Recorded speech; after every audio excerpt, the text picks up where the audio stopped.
Hindi po ako nurse at hindi rin po ako 30 years old. Ang dami kasi nagkakaroon ng misconception or pag namimit ko, ako daw si Cha. Hi, Cha. At napapagkamalan din akong, di ba nurse po kayo? Yan. So gusto ko i-clarify dito sa video na to kung ilang taon na ako at ano ba talaga yung course ko before. So I'm only 25 years old. Yes, mukha lang siguro ako matanda. Pero I'm 25 years old. Pag may namimit ako mga influencer, tinatanong ko sila, ilang taon na ako, hulaan mo? 28, 30, di ba? 29. So I take it as a compliment. Tinitake ko siya as a compliment. Siguro nakikita nila na I'm mature how I present myself.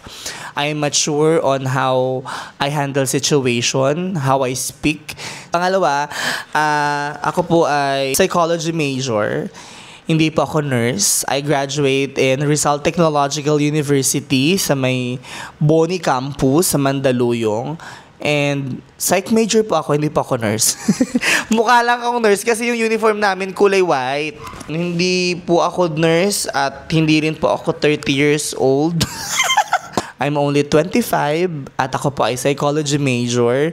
And plano ko sana mag-take ng board exam after the graduation, pero dumating ang ating blessing na si Dior. So focus po tayo doon. Bago ang lahat, gusto ko i-share sa inyo tong tumbler na ito.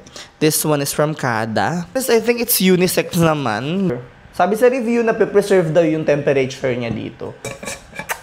Yan, dito. Pwede niyong gamitin. Ganito siya ka-aesthetic, mga mi. Ang ganda. Mga palawit. Cherry-cherry. Ito. Pang office, pwede rin to eh. Diba? 3 na sila. Yan. Kung gusto niyo rin ito, iwan ko na dyan sa yellow basket.